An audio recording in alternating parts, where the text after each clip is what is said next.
But I had to like quit some things. I had like a problem. I'm sober. I've been sober for 5 years now, actually. Thank you. Thank you. Oh, thank you. I appreciate that. My desire to stay sober is directly correlated with how much you applaud. So I appreciate that a lot. So what inspired you to get sober, Logan? Pity claps. That was a big part of it. Love it. Love it. Yeah, I feel like a lot of my friends that have only met me within the last 5 years have a hard time picturing like down and dirty alcoholic that I used to be. But it's, to be fair to them, I was a very silly boy back then too. I was just also drunk.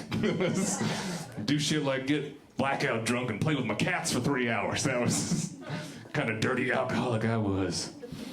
Wake up on the floor coughing in a pile of yarn, shit like that. Yeah, that's how I got down. And I also did a lot of pills. Hey!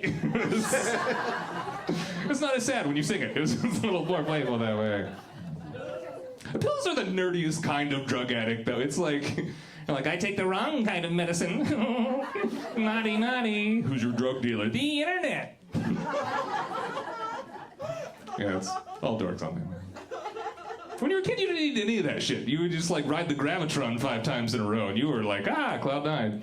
Is that still legal? The Gravitron is like that was barely skating by when I was a kid at the Texas State Fair.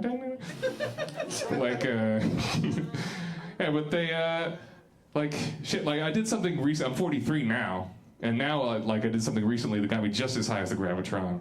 I was sitting in this chair, and I stood up. That's it. I've been sitting for a long time, got up really fast, and woo, what a rush. It's good to be alive in those moments, man. Woo. I don't even have an accent anymore. It's been a long time, but I did take some things with me from Texas. I still drive a truck. Love trucks. I drive an extended cab, which means that I have room for one person that I love and 2 people that I don't give a shit about. They go back there in the fetal position.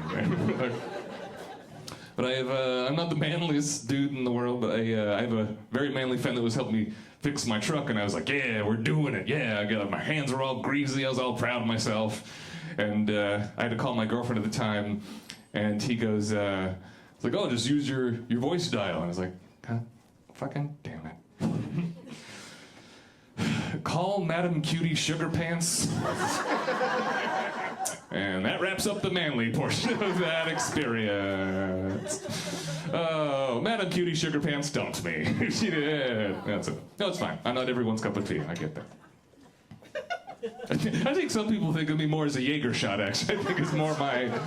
Like, I'm like a little too much, but like if you're in a weird mood, I'm kind of fun. Actually, I date a lot of moms now. She was a mom. She is I don't remember. I think that's also a 40s thing that you just like age into. You just wake up one morning and you're like, plastic bag of Cheerios draped over a naked body. That is hot. That is nice. Nice. I am into that. Actually, you know, it's been a long time since I've dated somebody that didn't have kids. It's been, fuck, I don't know, like.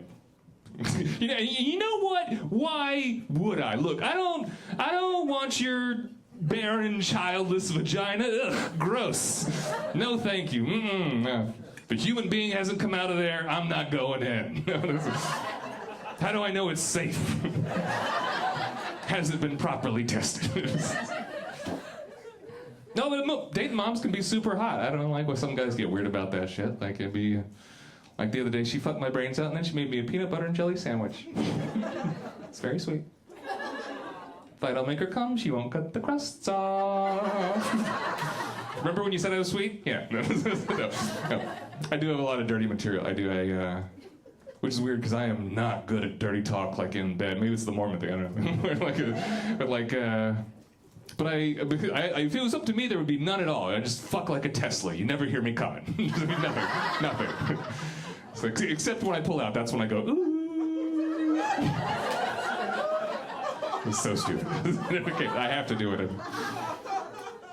But I date people that love it, so I'm gonna be, a supportive partner. I'm gonna help them out. But it's weird to suddenly become a script writer when you're a few seconds away from an orgasm. It's a weird time to write dialogue, right? There was one time when I was gonna go, you're a goddess, but I don't know, I got all in my head about it. I was like, oh, you're trying too hard to be a feminist, Logan. So instead I was gonna say, oh my God, but what came out was, oh my goodness. It's like a nerdy tourist noticing a waterfall. Just like, oh my goodness, an orgasm. Well, you look at that.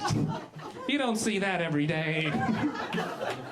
You know what else you don't see every day? A beautiful audience like you guys. Give it up for your host, everybody.